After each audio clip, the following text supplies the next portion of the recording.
이번 시간은 79페이지 21번 문제부터 벽돌공사 문제부터 보도록 하겠습니다. 페이지 79 벽돌공사.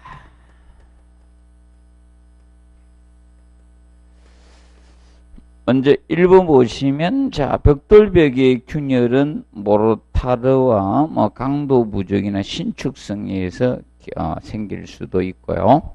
그다음에 두 번째, 창대 쌓기는 창문 아래 벽돌을 없애서는 창대에서 방수상 주의를 요해야 돼요. 왜냐하면 빗물이 스며들어올 수 있기 때문에 방수상 주의를 해 주셔야 됩니다. 그리고 세 번째, 자, 벽돌 강도는 쌓기 줄눈모래 강도보다 큰 것을 사용한다 해서 틀렸습니다. 자, 모르타르 강도가 벽돌 강도 이상 돼야 돼요. 모르타르 강도가 벽돌 강도 이상이어야 됩네. 이상이어야 돼. 이상이어야 됩네. 이상. 모르타르 강도가 커야 됩니다. 그래서 3번 개념이 틀렸고, 그 다음에 벽돌의 이제 품질 시험은 흡수율하고 압축 시험 두 가지가 중요 요소가 됩니다. 그리고 5번에 조적 벽체의 수분이 침투해서 벽지가 썩는 피해를 방지해서 겹벽은 이중벽을 겹벽이라고 칭합니다. 이중벽. 이중벽을 겹벽으로 시공하고 외벽에 방수제를 발라주면 좋습니다. 그리고 22번 보시면, 모르타르 및 콘크리트의 표면에 생성하는 백화에 대한 설명 중 가장 적합하지 않는 것. 자, 백화 현상이랑은 다른 개념이 아니라, 자, 벽에 벽돌벽이 됐든 콘크리트 벽이 됐든 벽에는 시멘트를 사용하기 때문에 무슨 석회 성분이 있다는 거예요. 석회 성분이 있는데 이것이 빗물이 침투가 되면, 물이 침투가 돼버리면, 자, 이것이 물에 녹아버려. 빗물이 수산화 석회로 유출이 됩니다. 벽 표면에. 이 수산화석회로 벽 표면에 유출이 됐을 때, 자, 이 공기 중에 탄산가스하고 결합을 한 게 CO2하고 탄산가스하고 결합해서 이것이 탄산칼슘이 생겨요. 탄산칼슘이 생기는데 이때 물이 증발되고 이게 흰 가루로 남는 것이 백화 현상입니다. 그러면 보통 이 빗물 침투가 원인이 되는 거예요. 그럼 방지 대책은 빗물을 들어가지 못하도록 해주는 것이 뭐다? 방지 대책이란이 되는 겁니다. 그래서 그러면 거기 보시면 2번에 그래서 줄눈모르타르에 뭘 넣는다? 방수제를 넣으면 돼요. 방수제는 빗물 침투를 억제하겠죠? 그리고 3번에 증발이 빨리 되는 하절기 발생하기 쉽다. 자, 이겁니다. 수산화석회에서 탄산가스하고 결합해야 돼요. 명심하세요. 무슨 상태? 수산화석회 상태에서. 석회 상태에서, 수산화석회 상태에서 결합해야지 탄산, 이걸로 생기는 거예요. 그럼 여기에서 물이 증발되면요, 하절기는 온도가 높으니까 증발이 빠르죠. 그럼 침투도 잘 안 될 거고, 맞죠? 증발이 빠르면 여기서 증발이 되면 그냥 석회예요. 일반 석회하고 해서는 안 생깁니다. 수산화석회 상태에서 해야지 발생이 되는 거예요. 그렇기 때문에 하절기가 아닌 동절기에 많이 발생하고, 그 다음에 습도가 높을 때 잘 생겨요. 그리고 그늘진 곳에 잘 생겨요. 그늘진 곳에서 잘 생기고, 그 다음에 습도가 높을 때 잘 생깁니다. 그 점에 대해서 봐두시고, 그래서 3번 개념이 틀렸습니다. 자, 그리고 이제 우리가 알아두실 거, 자, 이겁니다. 그리고 이제, 이겁니다. 그러면 보통 여러분들 모르타르에 석회를 첨가하면 이건 좋은 건 아닙니다. 주의하십시오. 모르타르 이제 석회를 넣어주면 원인 제공이 돼요. 원인 제공. 그리고 특히 저거 타일 부착할 때 있죠. 타일 부착하고자 모르타르 발라놓고 타일을 부착하잖아요. 그러면 나중에 그 모르타르에 석회가루 뿌리면요. 여러분들이 어떻게 될 것 같아요? 모르타르에 석회가루를 뿌리면 부착력이 좋아질까요? 어떤 문제가 생길까요? 석회가루를 넣어주면. 석회가루를 넣어주면요. 타일이 다 떨어져요. 탈락됩니다. 보통 이런 생각을 가집니다. 야, 석회를 넣어주면 부착력이 잘 되겠지. 이러면서 뿌리면 안 됩니다. 자, 정리해 놓으시고, 그 다음에 23번 문제 보도록 합니다. 자, 재료의 취급 및 보관 준비에 관한 설명으로 옳지 않는 거겠죠? 조적조를 쌓을 때 소성 점토 벽돌이나 이게 그다음에 석회 벽돌 같은 경우는 일부분 초기 흡수율이 너무 크면 안 된다는 겁니다. 1.6리터 이하가 되도록 해주라 이겁니다. 넘어서는 안 된다. 그리고 이번에 콘크리트 조적 벽체에서 허가된 경우는 재고는 젖어서는 아니 됩니다. 그리고 3번에 보시면 적정시간 비빔을 하라 이겁니다. 적정시간 비빔한 모르타르를 사용을 해주라 이겁니다. 그리고 4번에 모르타르는 다시 비벼 쓸 수 있으나 시멘트의 수화장에서 이미 경화가 시작된 것은 사용하셔도 된다? 안 됩니다. 그리고 5번 어떠한 경우도 처음 물을 넣고 비빈 후 모르타르는 2시간이 1시간이 아니라 그래서 모르타르가 2시간이에요. 모르타르는 2시간이고 그라우트가 1시간입니다. 그라우트가 1시간 됩니다. 혼돈하지 않도록 주의해 주시면 됩니다. 벽돌조. 그래서 이제 주의할 점은 이겁니다. 우리가 미장에서죠. 이제 시멘트 모르타르는 기본이 이렇게 되고요. 보통 시멘트 모르타르. 그래서 조적조에서는 모르타르가 마다 2시간이 되는 거예요. 그런데 미장공사에서도 2시간이 돼요. 그런데 주의할 것은 이거예요. 시멘트 모르타르는 2시간인데 이 단열 모르타르는 다릅니다. 미장에서.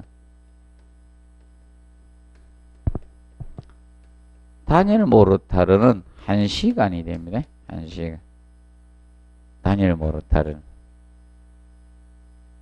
그리고 타일 공사 쪽에서 타일 공사 쪽 이거는 물비빔 기준 이제 비빔했을 때고 물비빔했을 때 시멘트 모르타르 물비빔했을 때 비빔했을 때 타일 공사는 1시간이죠. 그런데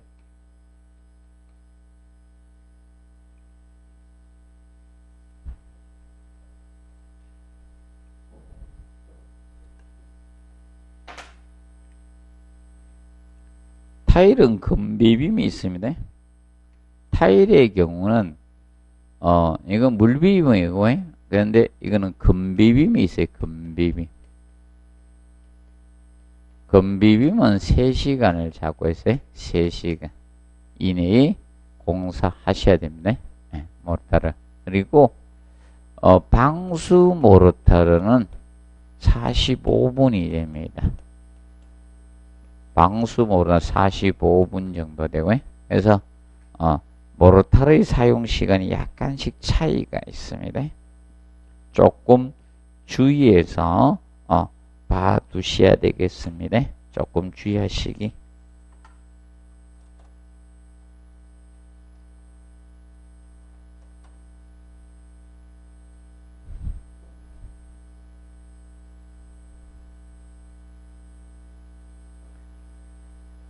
자, 보시고 그 다음에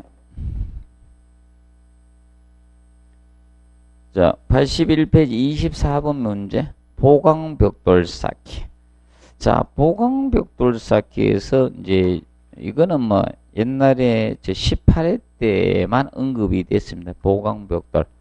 보강벽돌은 여러분이 생각하는 벽돌의 개념이 아니라 자, 이 중공벽돌을 의미합니다. 구멍이 나왔어요.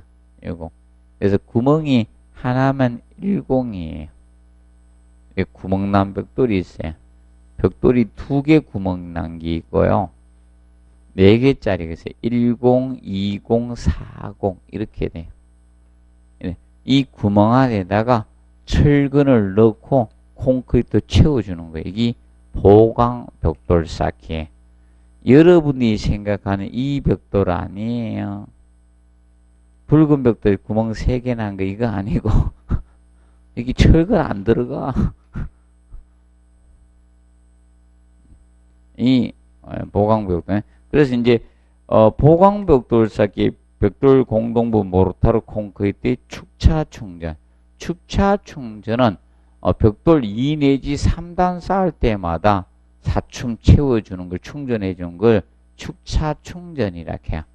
그러면 한 번 다 쌓고 나서 충전하면 그것은 청고 충전이라고 합니다. 청고. 그래서 우리가 알아둘 거. 그래서 이제 좀 주의하실 거는 그래서 그 3번 개념이 그겁니다. 축차 충전네. 모르타르 콘크리트 충전을 표준 벽돌 쌓기 2 내지 3단마다 실시하는 걸 축차 충전이라 해요. 청곤 충전은 하루 다 쌓고 나서 충전해 주는 게 청고 충전 개념이 되고요. 그래서 주의해 주시고 그다음에 그래서 이제 거기 보시면 5번에 보면 일일 작업 종료 시 종줄눈, 종줄눈은 세로 줄눈을 종줄눈이라고 합니다. 공동부 모르타 콘크리트 충전 높이는 벽돌 상단까지 해서는 안 되고요. 블록하고 똑같습니다. 블록하고. 그래서 50mm 아래까지 충전을 해 주셔야 됩니다. 간단히만 보십시오. 그다음 25번 블록조에 대한 설명으로 옳지 않는 거. 먼저 1번 블록조는 철근 보강하더라도 내력벽으로 적절하지 못하다 해서 틀렸습니다. 자, 그러면 이겁니다. 조적식 블록조하고요. 이 보강 블록조는요.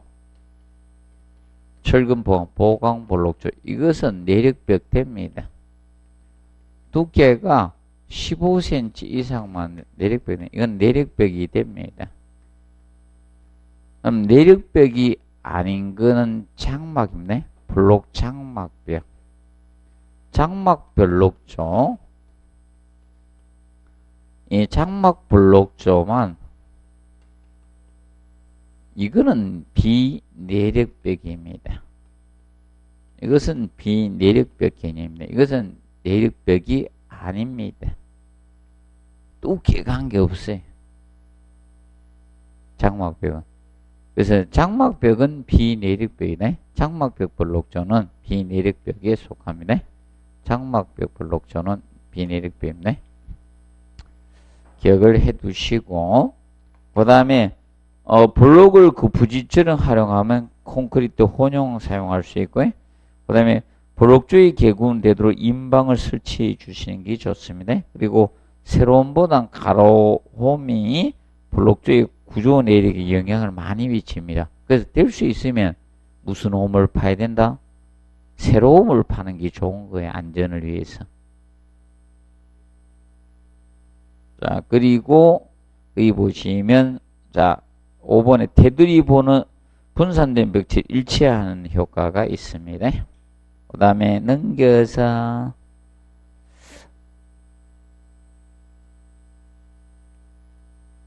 자 그리고 이제 그 해설에서 보시면 저거 알아두시고 거기 2번에 살두께가 뭐다?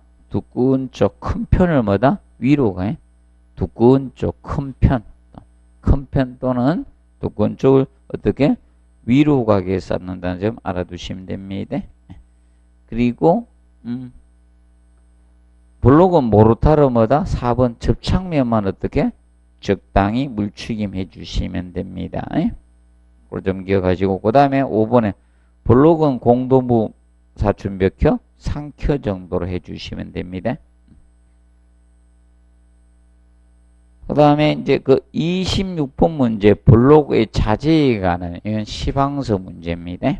그래서 먼저 1번에 줄눈 모르터에 사용하는 모래의 최대는 2.5mm예요. 왜냐하면 줄눈은 표준이 몇 mm라 했어요? 10mm가 표준이 되다 보니까 너무 두꺼우면 안 돼요. 그래서 2.5mm로 잡고 있는 겁니다. 그런데 거기 2번에 사춘 모르터는 채워주니까 최대 치수가 뭐다? 5mm. 그래서 차이가 있습니다.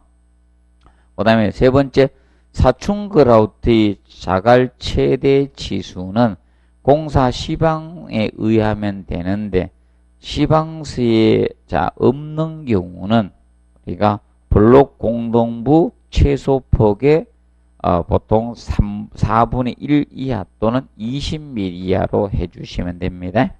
그 다음에 네 번째 블록 제작에 쓰이는 골재의 최대 치수는 블록 최소 살두께의 3분의 1 이하가 돼야 돼요. 왜 그런가 하면 만약에 살두께 2분의 1만큼 그 치수를 하게 되면 골재끼리 대이면 어떻게 됩니까? 구멍 나요? 접착 하나도 없는 겁니다. 그래서 2분의 1 이하가 아닌 3분의 1 이하로 설계를 해 주셔야 됩니다. 기억해 두시고 그 다음에 27번 블록 쌓기에 관한 설명으로 옳지 않는 것. 그래서 우리가 27번하고 28번 문제는 꼭 해 두셔야 돼. 27번하고 28번. 여기에서 아마 지문이 아마 언급이 될 겁니다. 올해 시험에도. 그래서 1번 블록은 건조 상태 저장해야 돼. 꼭 체크하세요. 무슨 상태? 건조 상태. 수변 상태 저장하면 안 돼요. 수변 상태 저장하기 대표적으로 뭐가 수변 상태 저장할까요? 수변 상태 저장해야 될 거?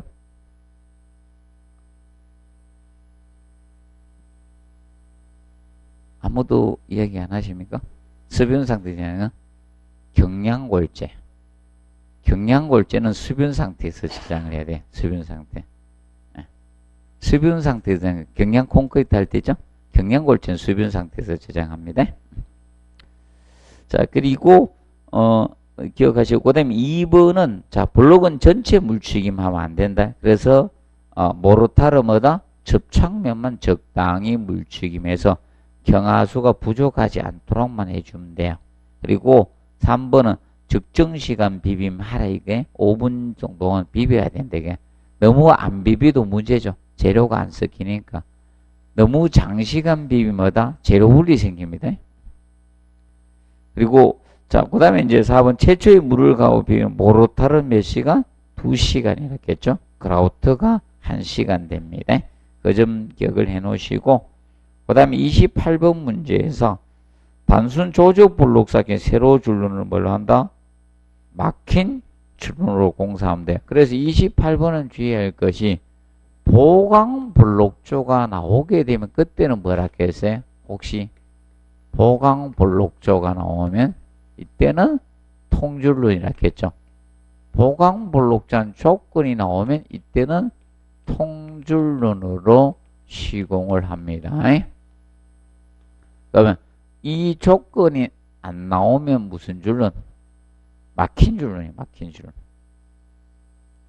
그 다음에 살두께가 뭐다?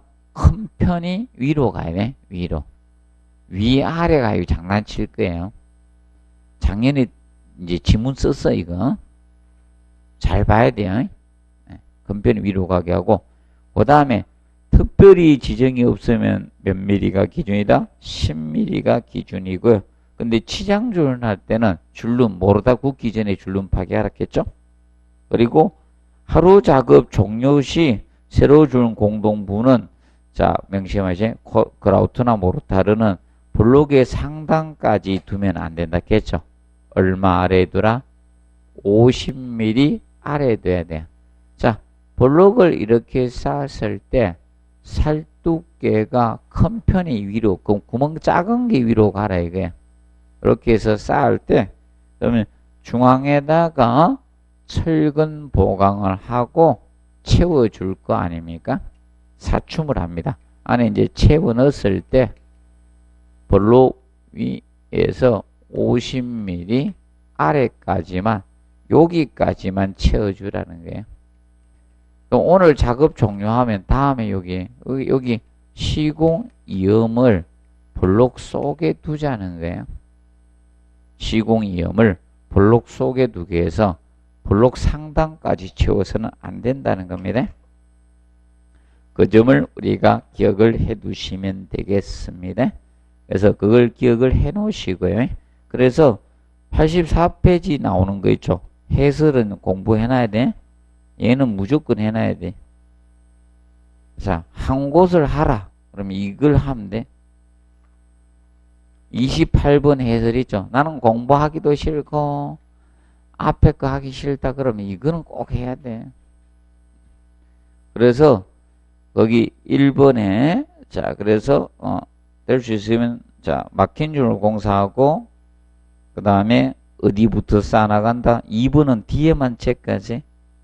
모서리에서부터 차례로 쌓아나가야 중앙부부터 쌓으면 안 되고 어디부터?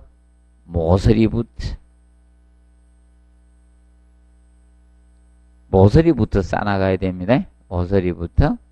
그리고 살두께가 뭐다? 큰 편을 위로 해서 쌓아주면 돼. 그 점 기억하시고, 5번은 항상 기억을 하겠죠? 하루 쌓기 높이는 1.2m가 뭐다? 표준이에요. 맞아. 1.5m가 표준입니다. 벽돌하고 주의해야 돼. 벽돌은 1.2m가 표준이고, 최대치가 뭐다? 1.5라 했죠. 그거하고 좀 주의해서 공부해 두시고, 그 다음에, ALC 볼록이 주어지면 얼마나 겠어요? ALC 볼록은 여기 표준이 얼마? 1.8m. 최대는 2.4m라 했죠. ALC는 가볍기 때문에 더 높이 살 수 있어요. 그럼 벽돌이 제일 무거워요. 벽돌이 제일 무거우니까 벽돌은 1.2가 표준이고 볼록은 1.5인데 가벼운 ALC 볼록은 뭐다? 1.8m가 표준이 되는 거예요. 무게가 눌러지면 제대로 연결 경함의 강도가 나야 되는데 무리가 간다는 거죠. 그래서 제한을 두는 거예요. 높이. 그럼 여러분들 벽돌보다 더 무거운 놈이 뭘까요? 돌이에요. 돌은 더 낮게 쌓아야 돼요. 쉽게 그래 보면 돼. 무거우면 높이 쌓지 말아야 뜻이 하루에 쌓는 높이를. 자, 그 점 공부해 두시고 그리고 이제 7번에 기본 몇 미리? 10mm가 표준이 되는 거예요. 그리고 8번에 몇 켜? 그리고 사춤은 채워주는 게 상켜고 그 다음에 하루 작업 종료할 때는 50mm 뭐다? 아래에 두라는 점 기억해 놓으시면 됩니다. 그리고 피복 두께는 기본 뭐다? 그 체크 마지막에 20mm 이상으로 하면 돼. 20mm.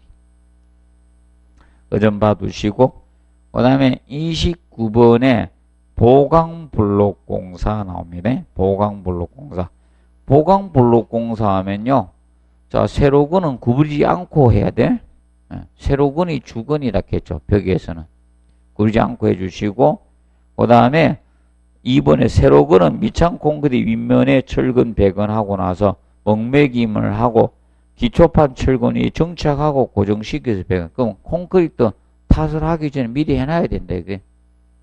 그리고 3번 세로근은 원칙적으로 기초 테두리 보에서 위층대 잊지 않고 배건해야 돼. 잊지 않고 그대로 배건해 주셔야 됩니다. 그리고 정착은 나오면 철근 직경이 몇 배? 40배로 해주라 했죠. 무조건 40배. 그리고 그라우트나 모르타르의 세로 피복 두께는 얼마나 겠어요? 20mm. 자, 피복 두께는 나오면 보강블록지에서 20mm예요. 20mm 이상으로 하면 되고 저거만 예외예요. 뭐만 예외라 겠어요?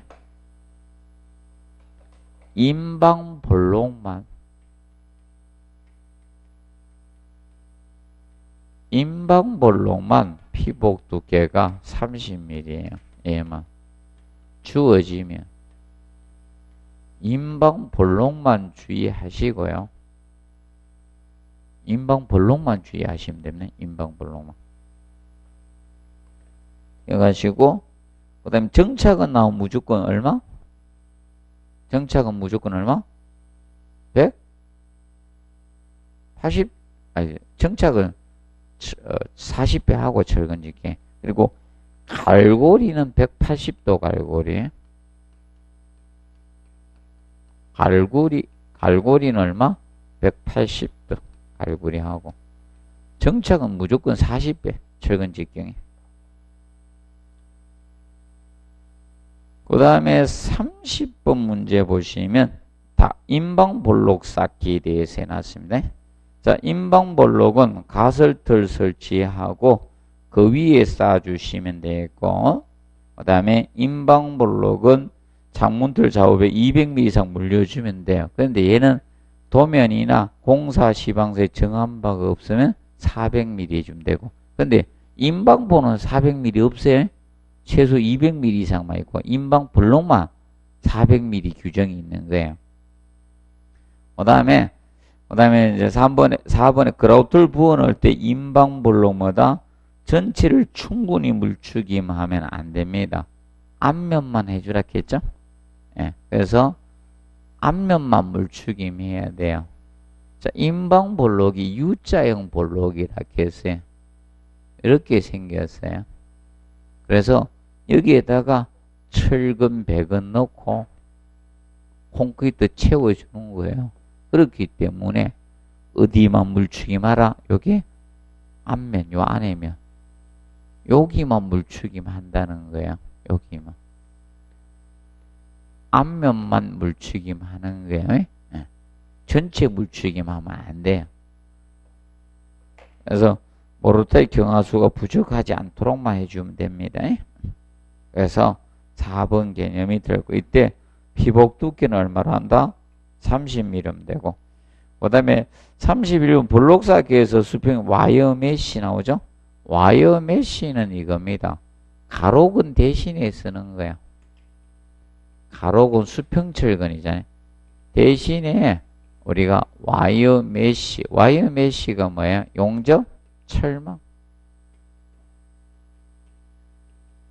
용접 철망 사용할 수가 있다는 겁니다. 그런데 그 2번은 안 돼요.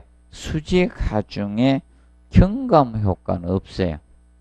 수직 하중에 분산 효과는 있지만 수직 하중 분산 효과는 있지만 경감 효과는 없습니다. 주의해 주시면 됩니다.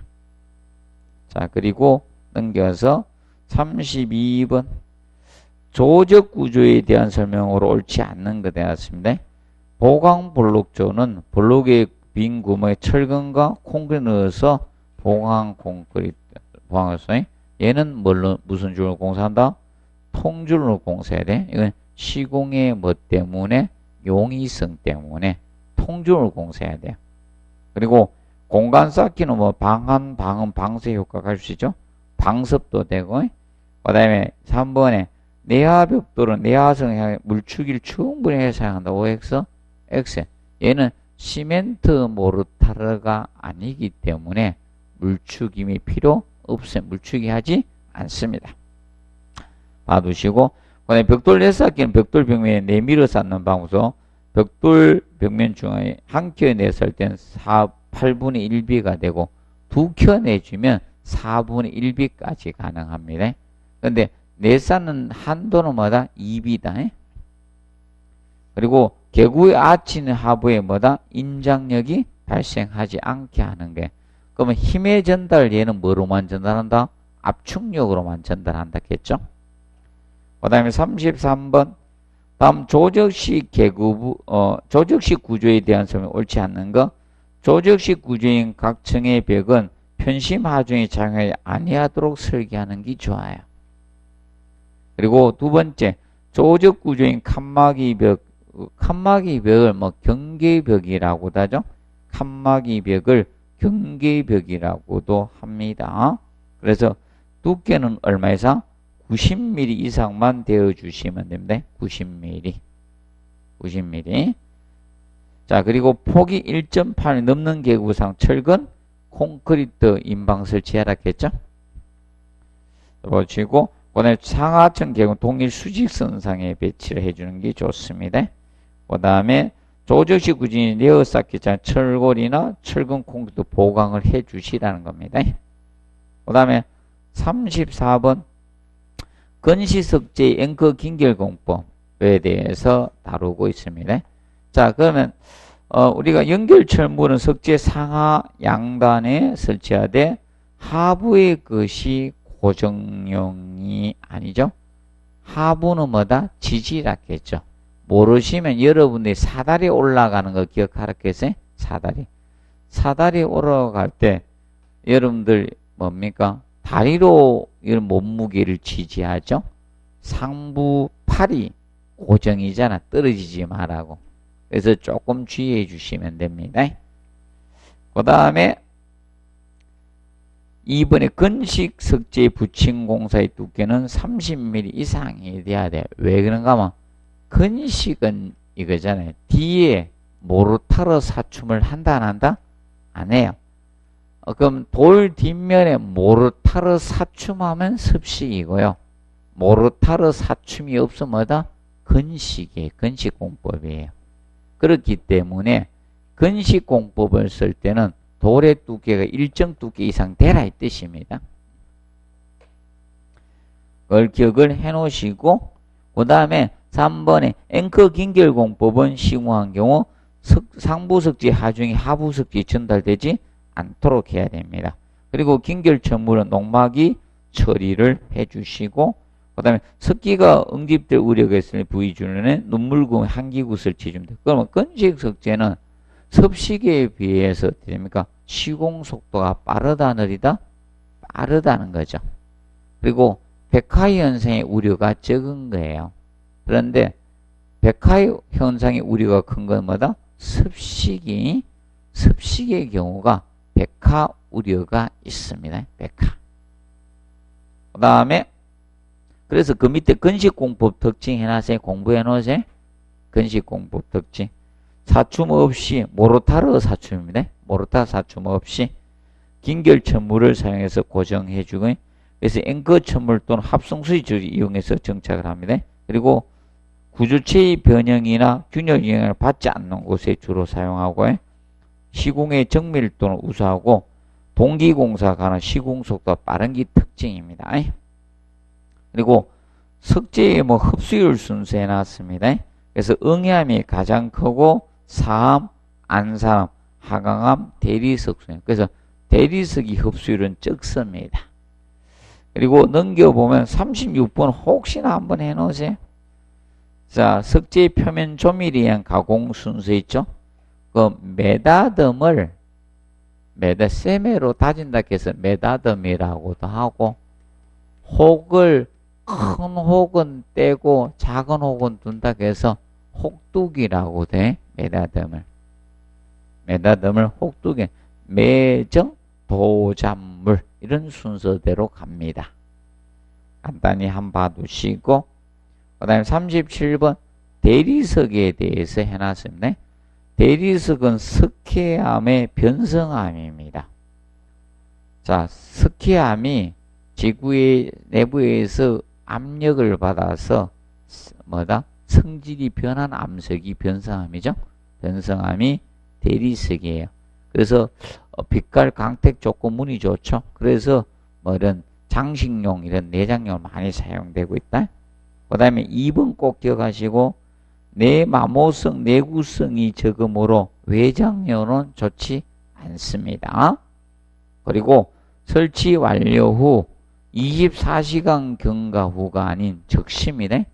설치 완료 후 적시 깨끗한 물걸레나 마른 걸레로 우리가 이런 이물질 이런 것을 제거를 해 주시도록 해 주시면 됩니다.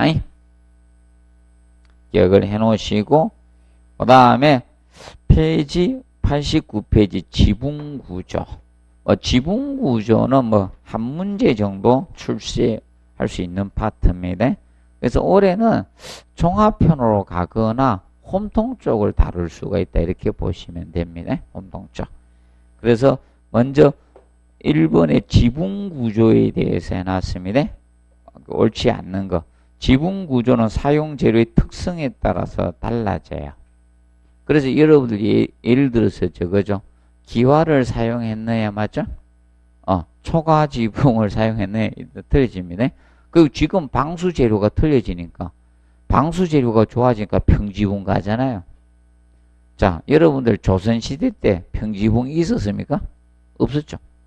그 다음에 지붕 구조는 지붕의 형태 크기를 고려해서 설계를 하는 겁니다. 자, 그래서 여러분들 봅니다. 경북, 궁궐 봐요. 궁궐은 크게 지어야 돼요? 적게 지어야 돼요? 크잖아요. 지붕이 틀려지는 거예요. 여러분이 옛날에 저거 있죠? 평민들의 작은 집의 지붕하고 지붕 형태가 달라지는 거예요. 그리고 세 번째, 지붕 재료는 시공이 용이하고 가벼운 경량인 것이 좋죠. 그래서 우리도 만약에 이 머리털이 경량이 아니고 무거운 걸 썼으면 좀 문제가 되겠죠. 여기 돌이 달려 있거나 막 이랬으면, 맞죠? 특히 거북이 등 껍질 같은 게 달려 있고 이러면 틀어지죠. 그 다음에 네 번째, 지붕 재료는 방화적인 내수적은, 맞죠? 근데 열 전도율이 큰 것이 좋다고 해서 OX, X. 열 전도율이 적은 재료가 좋은 겁니다. 그 다음에 2번 문제. 지붕 재료의 특성과 지붕 기울기 물매에 대한 설명으로 옳지 않는 것. 근데 1번은, 자, 하지 마세요. 요새 밑에 시방서 있죠? 규정으로 갔기 때문에. 1번은 이론 규정일 때 나왔던 문제예요. 1번은. 1번은 옛날에 출제됐던 건데, 지금 밑에 해설 보십시오. 89페이지 밑에 지붕의 경사 해놨죠. 그래서 작년에 시방서 기준으로 갔기 때문에 하십시오. 저도 수업을 한 데도 있고 안 한 데도 있고 이래가지고, 괜히 해가지고. 그래서 내더라고. 그래서 할 수 없이 해야 돼. 그래서 그 밑에 보면 지붕의 경사 있죠. 이건 어떻게 하락했어요? 2분의 1을 하락했죠. 2분의 1 이상으로 가야 되는 거. 이거는 뭐가 2분의 1이라고 했어요? 공부하시라 했잖아요. 뭐가 2분의 1이라고 했어요? 이상하게 여러분들 공부 안 하는 것 같아요. 평익기 금속 지붕이라고 했잖아요. 2분의. 그리고 3분의 1이 누구로 가라고 했어요?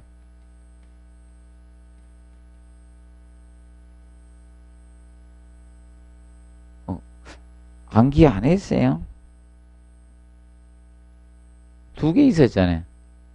기와지붕하고 아스팔트 싱글.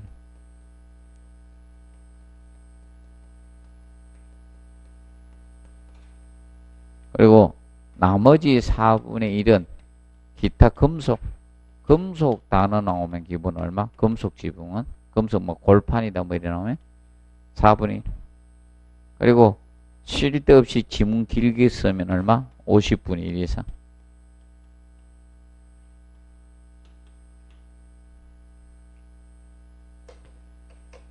그래서 2번에 보시면 지붕의 면적이 클수록 기울기는 어떻게? 가파르게 급한 경사해야 되죠. 네. 그리고 3번에 자 대형 슬레이트는 소형 슬레이트 쉽게 있죠. 재료가 큰 거하고 적은 거 중에 무슨 재료가? 큰 재료가 완만하게 할 수 있죠. 작은 재료가 비셀 가능성이 높죠. 그래서 이제 3번은 재료의 크기를 나타낸 거예요. 재료 한 개의 크기. 재료의 크기가 적은 것은 이제 재료 크기가 클수록 뭐다?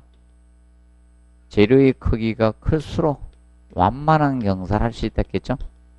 완만한 경사고. 그래서 이제 재료의 크기하고 물매는 뭐다? 반비례 관계다. 그것을 항상 알아두시면 됩니다. 자, 그리고 거기 보시면 적어 봅니다. 자, 그 다음에 3번 문제 보도록 하겠습니다. 자, 다음 지붕공사를 설명한 내용 중 가장 올바르지 않겠죠? 먼저 1번에 지붕이끼 재료에는 물매는 금속 기하는 얼마다? 아, 이거 안 줘있잖아. 평이끼 금속만 2분의 1. 맞죠? 그리고 나머지는 얼마? 4분의 1 금속은. 쓸데없이 지문 길게 안 주어지면 기본 4분의 1이라는 게 금속이. 아마 또 누가 뭐 보정하니 뭐 길게 쓰면 그때 50분의 1이 돼. 자, 그리고 그래서 그 다음에 2번에 지붕 재료는 수밀하고 내수적이고 습도에 의한 신축은 적어야 됩니다. 그리고 적설량이 많은 집을 물매를 크게 급한 경사를 해야 되겠죠.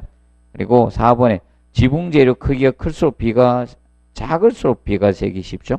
그래서 4번이 틀린 거예요. 그래서 이제 재료의 크기하고 물매는 무슨 관계? 반비례 관계라겠죠.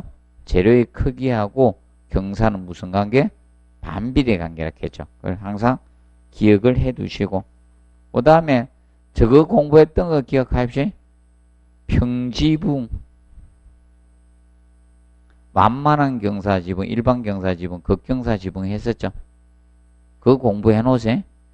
그거 해 놓으면 문제 안 낼 것 같아서 문제집에는 안 넣으세요. 그래서 평지붕이 뭐가 평지붕이었어요? 평지붕 얼마? 6분의 1, 2.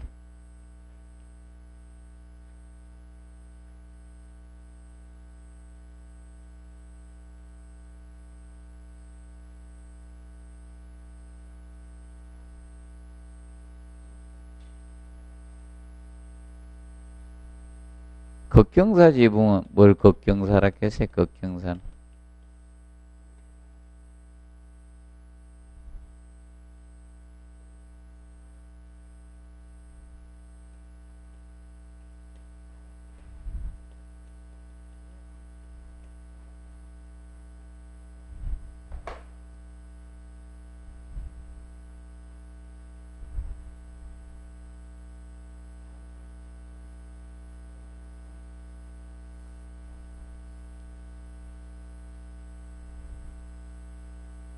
완만한 경사는 여기 내려오면 돼. 완만한 경사 이게 6분의 1에서 4분의 1. 그리고 일반 경사 지붕이 4분의 1에서 4분의 3이 이렇게 되죠. 근데 이거는 기니까 평지붕이나 극경사 지붕 이걸 갖다가 아마 언급을 할 겁니다.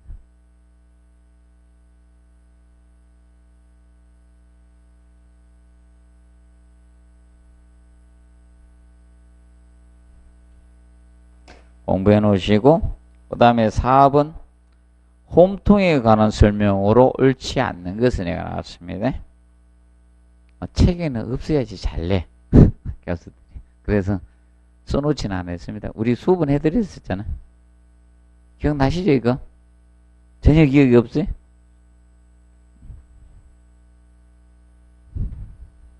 올해 종합문제 나오면 지문을 써. 평지붕을 썼지 극경사 지붕을 쓸지는 모르겠습니다. 둘 중에 하나 쓸게. 자, 그리고 4번 홈통에 관한 설명 옳지 않는 거.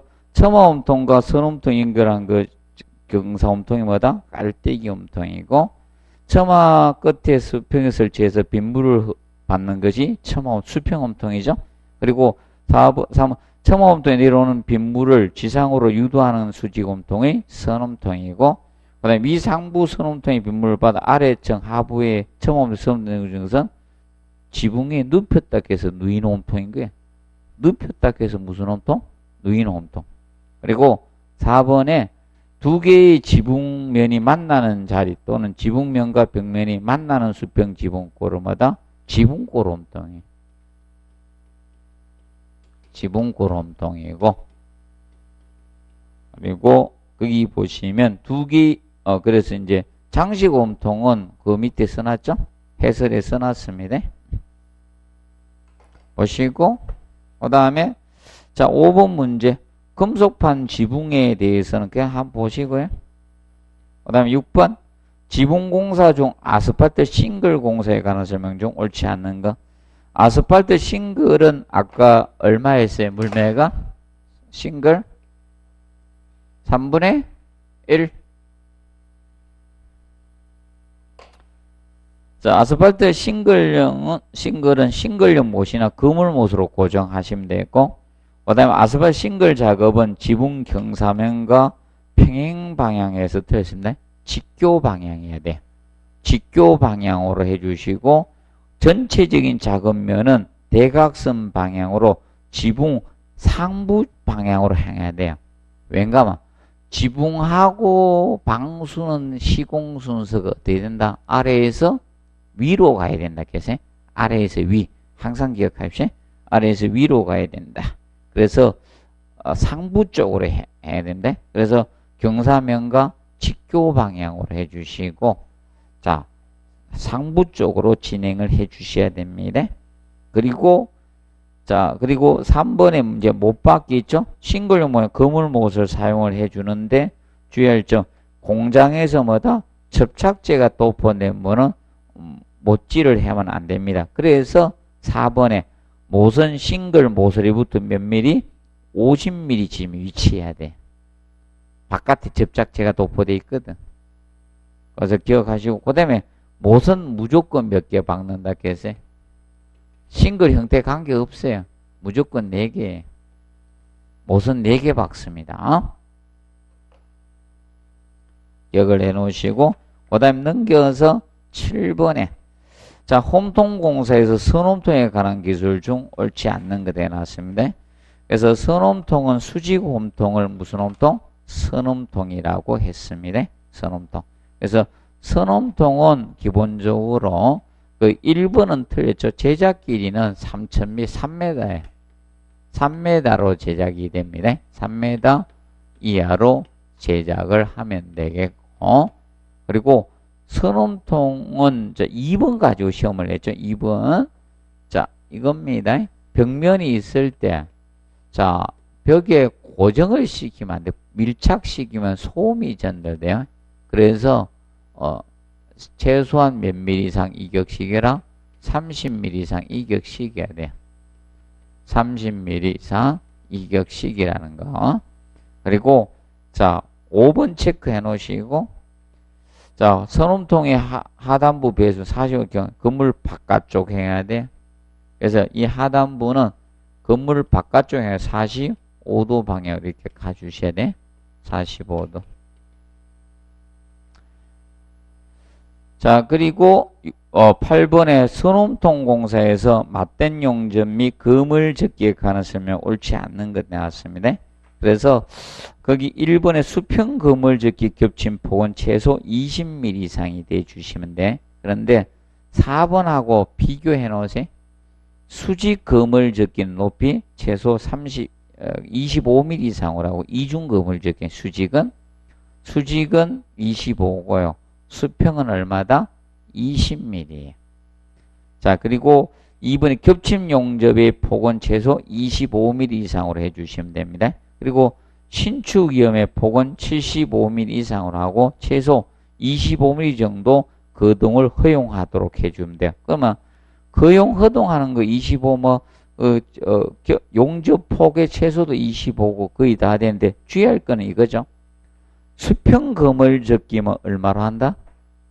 최소 얼마? 20mm 이상이면 돼. 수평 그물 접기만 20mm 이상으로 해주시고, 그 다음에 5번에 수평 그물 접기 이음 방향, 배수 방향과 평행 방향으로 해야 돼. 흘러가야지 물이. 그래서 직각 방향으로 설치하면 안 됩니다. 그래서 5번 틀렸고, 그 다음에 우리가 알아둘 게 이겁니다. 장시곰통. 꼭 써놓으세요. 장시곰통이죠. 장시곰통은 뭐 배수 흐름의 넘치 흐름 방지나 장식적 효과나 유수 방향 전환되는데, 장시곰통은 원칙은 그물 접기해야 돼요. 장시곰통도 원칙은 그물 접기고 작은 것이 납땜하는 게, 작은 것은 납땜을 합니다. 이거 꼭 알아둬야 돼. 작은 것이 납땜입니다. 작은 것이 납땜한다는 측면을 꼭 정리를 해 두시기 바랍니다. 이거는 꼭 공부해 놓으세요. 장시공통나 이거 가지고 다룰 겁니다.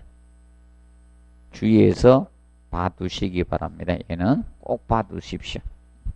그래서 오늘은 여기까지 문제 풀도록 하겠습니다. 그래서 93페이지 방수공사 요거는 다음 여기서부터 공사하되 좀 미리 좀 풀어보고 오세요. 여러분이 좀 미리 보고 책 내용도 좀 적어놓고 있죠. 예. 유학집 내용들이 좀 필요한 거 좀 적어놓고 그래야지 처음 이렇게 보면 또 열심히 적어만 가면요 공부 효과가 좀 떨어지니까 미리 풀고 오는 게 좋습니다. 예. 자, 오늘 여기에서 마치도록 하겠습니다. 자, 수고했습니다.